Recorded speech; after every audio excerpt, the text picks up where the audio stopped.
2 বছরের একটি জাতীয় সরকার সব সংকটের সমাধান করতে পারে বলে মনে করেন গণস্বাস্থ্য কেন্দ্রের প্রতিষ্ঠাতা ডাক্তার জাফরুল্লাহ চৌধুরী।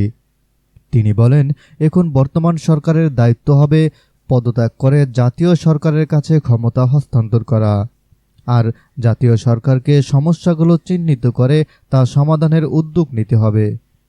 অবাধ ও সুষ্ঠু নির্বাচনের পরিবেশ সৃষ্টি করতে হবে। আজ শনিবার বিকেলে ঢাকা রিপোর্টার্স ইউনিটের নরসুল হামিদ মিলনায়তনে বাংলাদেশ প্রবাসী অধিকার পরিষদ আয়োজিত আলোচনা সভা ও সম্মাননা প্রদান অনুষ্ঠানে প্রধান অতিথির বক্তৃতায় তিনি এসব কথা বলেন। প্রধান অতিথির বক্তব্যে ডক্টর জাফরুল্লাহ বলেন, আমরা দেশ স্বাধীন করা মুক্তিযোদ্ধা, আর প্রবাসীরা দেশ গড়ার মুক্তিযোদ্ধা।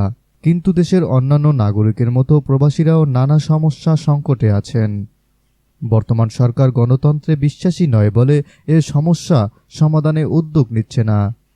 তাই এ সরকার বা দলীয় সরকারের অবসানের পর প্রয়োজনে আইন পরিবর্তন করে একটা জাতীয় সরকার বা নির্দলীয় সরকার প্রতিষ্ঠা করতে হবে। গণতন্ত্রের স্বার্থে সাবেক প্রধানমন্ত্রী খালেদা জিয়া ও কারাবন্দী আলেম ওলামাদের মুক্তি দেওয়া উচিত বলে মন্তব্য করেন তিনি। বর্তমান সরকারকে উদ্দেশ্য করে ডক্টর জাফরুল্লাহ বলেন, জনগণকে আপনারা কথা বলতে দেন না, মিটিং করতে দেন না, ভারত নিয়ে কথা বললে আপত্তি আছে। অথচ সম্প্রতি সিঙ্গাপুরের প্রধানমন্ত্রী ভারত সম্পর্কে কি বলেছেন তা তো নিশ্চয়ই দেখেছেন এবং শুনেছেন। গণমাধ্যমে তা উঠে এসেছে। আজকে যখন সিঙ্গাপুরের প্রধানমন্ত্রী কথা বলেন তখন গায়ে লাগে না। ভারতকে অবজার্ভ করা আমাদের দায়িত্ব। ভারতের আধিপত্যবাদ থেকে বেরিয়ে আসার আহ্বান জানান তিনি। অনুষ্ঠানে প্রবাসী অধিকার পরিষদের পক্ষ থেকে 10 দফা দাবি তুলে ধরে তা বাস্তবায়নে আহ্বান জানানো হয়।